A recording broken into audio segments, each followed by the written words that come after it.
De plus en plus, on pense que sans vaccin, on va avoir du mal à se débarrasser de ce virus. Bonjour tout le monde. En ce moment, il y a énormément d'entreprises et de laboratoires dans le monde entier qui sont en train de travailler pour trouver un vaccin contre le Covid-19. Pour comprendre où on en est, j'ai interviewé la professeure Odile Launay, qui connaît très bien la question. Je suis infectiologue, je m'occupe d'un centre de recherche vaccinale à l'hôpital Cochin et je suis professeure en maladies infectieuses à l'Université de Paris.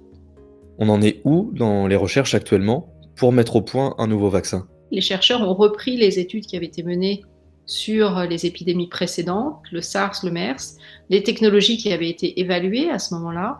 Donc là, à l'arrivée de ce nouveau virus, on a identifié les portions du virus qui étaient susceptibles d'induire une réponse protectrice, et aujourd'hui les recherches se focalisent plutôt sur la protéine S, la spike protéine, qui est la protéine d'enveloppe du virus, parce qu'on sait que cette protéine S, elle est capable d'induire une réponse qui pourrait être protectrice.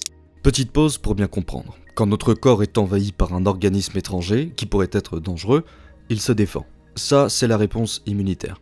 Et quand cette réponse permet d'éliminer le virus et d'éviter une réinfection, on parle alors de réponse protectrice. En règle générale, ça prend combien de temps de fabriquer un vaccin pour un virus qu'on connaît absolument pas? Et est-ce que c'est possible de réduire ces temps-là dans les situations d'urgence, comme celle qu'on est en train de vivre actuellement? Un développement classique, il faut une dizaine d'années entre le moment où on commence à travailler sur un nouveau vaccin et le moment où le vaccin va être disponible en population générale. Dans des conditions d'urgence, comme c'est le cas aujourd'hui avec le coronavirus, on peut accélérer les choses. Le développement des vaccins s'est fait très rapidement parce que d'abord on a identifié très vite le virus, on a identifié la portion du virus qui potentiellement pouvait entraîner une réponse protectrice et donc les unités de recherche et aussi les industriels ont déjà commencé à travailler sur ce vaccin. Mais il faut un certain délai entre le moment où on met au point le nouveau vaccin, le moment où on va pouvoir l'administrer chez l'homme, parce qu'il faut avoir certaines garanties pour vérifier qu'il ne pose pas de problème, qu'il va induire une réponse immunitaire déjà chez l'animal. Ensuite, on peut passer chez l'homme. Par contre, il y a une étape qui est incontournable et qu'on ne peut pas rétrécir, qu'on ne peut pas raccourcir, qui est l'étape des essais cliniques. On ne peut absolument pas se permettre de lancer une vaccination en population générale à grande échelle si on n'a pas des données suffisantes sur l'efficacité, mais surtout la sécurité du vaccin. La durée de 18 mois est évoquée en ce moment pour mettre au point ce vaccin contre le coronavirus.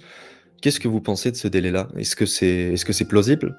C'est ce qui paraît le plus raisonnable en tous les cas. C'est-à-dire que les essais cliniques, au mieux, viennent de commencer. L'Institut Pasteur, ça sera probablement en juillet. Ensuite, il faut vérifier que le vaccin va être efficace, donc ça prend une petite année. Donc voilà, globalement, l'épidémie a commencé en mars, juillet, voilà, probablement qu'en septembre 2021, on aura un vaccin, au mieux.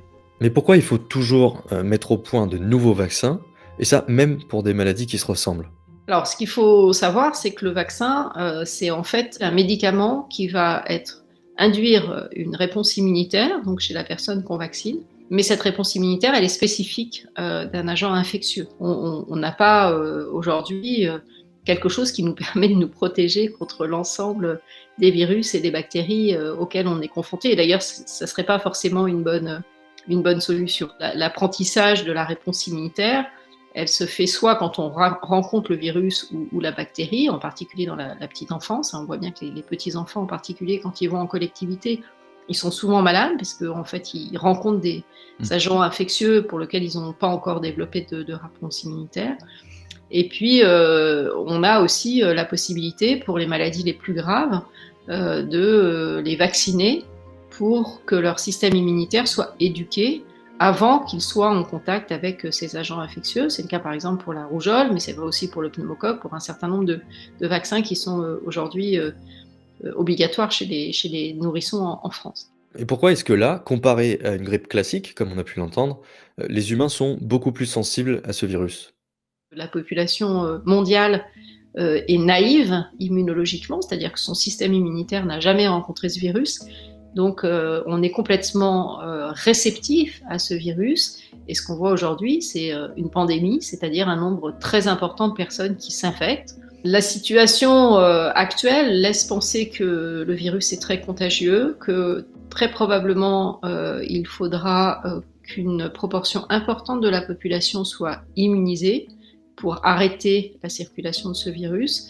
Certains experts parlent de 60% de la population, et donc le vaccin en fait va permettre d'arriver plus rapidement à ce taux de 60% en évitant qu'il y ait un nombre de décès qui continue à augmenter.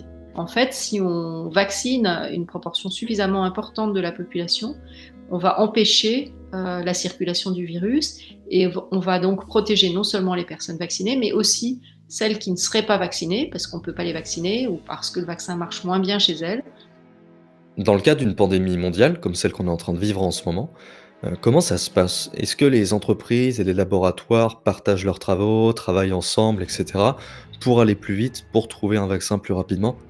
Il y a différents types de laboratoires. Il y a des gros laboratoires pharmaceutiques qui ont l'habitude de développer des vaccins. Chacun développe sa stratégie avec en général des technologies qu'ils ont déjà utilisées pour d'autres vaccins. Et puis ensuite, il y a des plus petites entreprises qu'on appelle des biotech qui, eux, font de la recherche vaccinale sur des sujets qui sont parfois un petit peu plus à la marge que les gros industriels et qui peuvent, dans le cadre précis, bénéficier de financement. Alors ça s'organise au niveau international, bien sûr, mais chaque pays aussi peut privilégier sa propre stratégie si, dans ses équipes de recherche, quelqu'un développe un candidat vaccin pour lequel on peut avoir déjà des éléments qui laissent penser que ce vaccin va être intéressant.